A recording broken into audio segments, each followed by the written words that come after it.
Hi there. Today I want us to look at Psalm 23, verse 1. The Lord is my shepherd, I shall not want.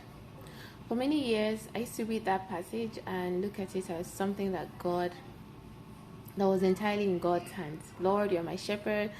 Why is there want? Why is there lack? God, you're my shepherd. God, you're my shepherd.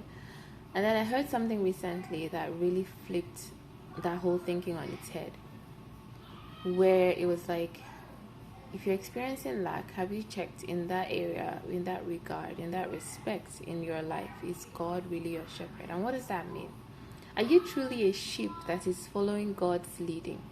And that immediately pushed the ball back in my own court to say, have I really been a sheep? Have I really been following? Have I really been obeying when He told me, go this way or that way? Did I do that, or did I do something else? And then when I came into that season of lack, did I point fingers back at Him and say, Lord, you're not providing, you're not doing what you said you would do? Has He really truly been my shepherd, in the sense that have I been a sheep that has been faithful in listening to His voice, waiting on Him for instructions?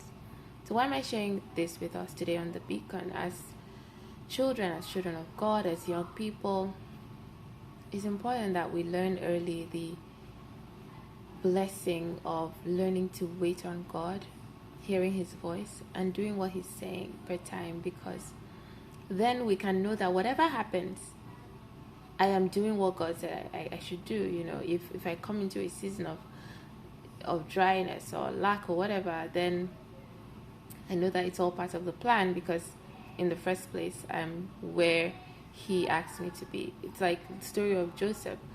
I think that it was the assurance that I am within God's plan that kept Joseph unshakable in his faith and his belief that the vision that God had shown him in his dream, that he would be a ruler, would come to pass.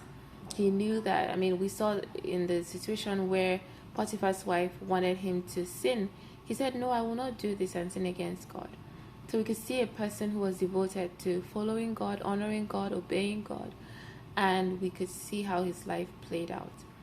So the lesson here is, whatever happens, let's just make sure that we are being sheep, following our shepherd, and allowing His voice and His guidance to be the things by which we make our decisions, and let that just be how we run our lives, so that whatever comes our way, we know that we are right there in the center of His will.